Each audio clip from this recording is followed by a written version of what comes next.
When it comes to finding angel investors, what's the best way of reaching out to them? Yeah. So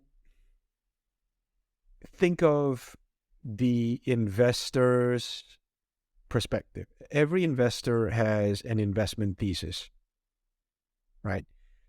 It's going to be a Venn diagram of three things if you can imagine in your head. One is the sector. What sector does a person invest in or would be interested in? What stage are they going to be investing in? And what's the geo that they're interested in? Okay. So there's these three bubbles and they kind of overlap. I have something I call the 70-20-10 rule, right? If you think about 100 points and breaking it up into these three buckets, 70% of what drives a person's interest and investors' interest is going to be the sector, right? People need to understand something to get excited about it. Like, could you ever get jazzed up about something you have like absolutely no affinity or understanding to, right? It's just not a very intuitive thing. The second thing is going to be geo. So 20% is going to be what's driven, it's going to be driven by the geo, like what markets do they focus in? Again, very simple. Early stage, it's local to you. And the last one, the last 10% is going to be the stage they invest in.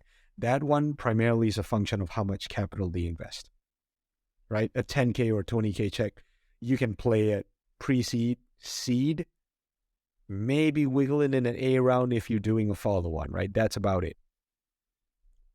So take these three things in totality. Okay, how do you prioritize if you have to go out down the route of cold outreach? There's this great tool going out there. It's just like all the buzz. It's called LinkedIn. I don't know if you heard of it. No, Never heard of it. If you go to some of these LinkedIn profile, right? Their professional bio basically gives you the exact answer for that 70% question, which is what do they know and what might they be interested in, right? It's really simple. And on the top of their LinkedIn page, it says what country they're in or city, and maybe the where they've worked in the past, right? They could have been in different places. So those two things in totality, they solve you 90% of your question, or they give you a 90% guess on when you're reaching out to somebody cold and trying to target, right? So it's not rocket science. And if you go through this, I think the odds of success, making a successful first contact, they'll go up tremendously, right? Rather than sending 1,000 messages to like a random people.